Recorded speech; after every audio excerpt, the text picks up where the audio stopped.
গতবারে যা হয়েছে তার চেয়ে এবারে 3 ডবল আবাদ হয়েছে। মানে ধানের জমি এবার নাই, যে জমিতে ধান হয় সে জমিতেও আবার তামাক লাগাইছে। কেন তামাক লাগাইছে? ওই তামাকের দাম বেশি পায়, ধানের দাম পাওয়া যায় না।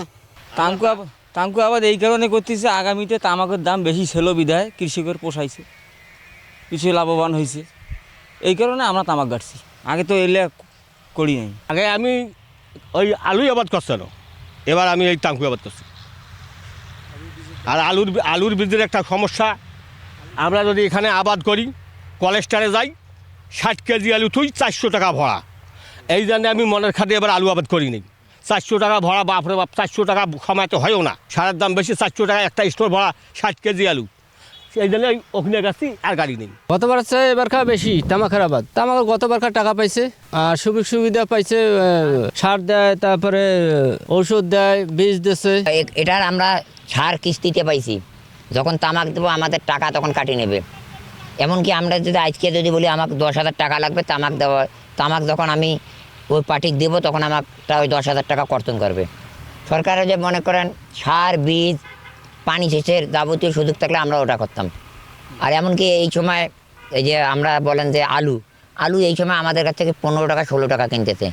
একজন জমিতে 25 শতক জমিতে আলু লাগাইতে গেলে আপনার যায় 40 থেকে 35,000 টাকা। এখন আমরা বিক্রি করি পাবো 12 থেকে 13,000 টাকা, মানে লাভ না লস।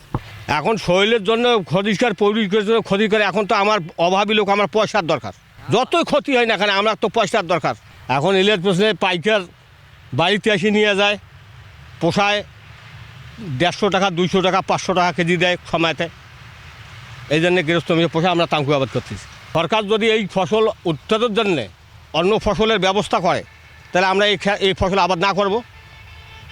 1 কেজি তামাকের মূল্য 250 টাকা, আপনার 1 কেজি সরিষার মূল্য আপনার 39 থেকে 38 টাকা থাকে, তাহলে আমরা কী গায়ে লাগাবো? লোকের লেবারের মূল্য তো 500 টাকা নিম্ন দিন মজুরি, ভাত খাওয়া লাগে, পান, সিগারেট, নাস্তা যাবতীয়। এই জন্য আমরা তামাক লাগাই। এটা স্বাস্থ্যের জন্য ক্ষতিকর হলেও এর ইনপুট আছে, এর আমরা দাম পাই, এরা সেটা করবো। তো দামে পাই না। এখন তামাকের ফসল তো আবাদ করি, প্রচুর আবাদ, পয়সা পাই, এখন টাকাও পাই, সারও পাই, তা আবাদ না করব। এখন সামনে কম করছি, এবার বেশি করছি। এই যে কৃষকেরা মনে করেন এই যে তামাকে লাভবান বেশি, তো এর জন্য তামাক গাড়ে। আর কৃষি বিভাগ থেকে তো তারা কেউ আসে না, আসিয়া যে আমাদের বলবে যে অন্য ফসলগুলো গাড়ো, এটা লাভবান হবে, এটা বলে না। ওরা আসে 2-4 জনকার বাসায় বসে থাকিয়া চলে যায়, এই করে এটা করো, ওটা করো, এই তামাক গাড়ো, এটা করো, এই রকমের কথাবার্তা বলে চলে যায়। এই তামাকে ধুলে, এই যে বাড়ির পাশে কোম্পানি আছে, ধুলে উড়ে আসে, তাতে আমাদের ঘুম হয় না, বুঝতে পারছেন? তামাকটা উঠে চলে যাক দেশ থেকেই, এটাই চাই আমরা। জেলা পর্যায়ে কৃষি সম্প্রসারণ অধিদপ্তর কর্তৃক কিছু কৃষক গ্রুপ আছে, এই গ্রুপগুলোতে আমরা যখন উঠান বৈঠক করি তখন কৃষকদেরকে নিরুৎসাহিত করা হয়। আমরা তামাকি কুফর সম্পর্কে তুলে ধরি এবং আমাদের যে হাই ভ্যালু ক্রপসগুলো আছে সেই ক্রপগুলো কীভাবে আবাদ করতে হবে সেই সম্পর্কে কৃষকদের পরামর্শ দিই। আমাদের যে কিছু কৃষক প্রশিক্ষণ হয় এবং মাঠ দিবস হয়, এই মাঠ দিবসগুলোতেও আমরা তামাকের কুফল সম্পর্কে কৃষকদেরকে অবহিত করি এবং উচ্চ ফলনশীল যে ক্রপগুলো আছে সেই ক্রপগুলো কীভাবে আবাদ করতে হবে সেই সম্পর্কে পরামর্শ দিয়ে থাকি।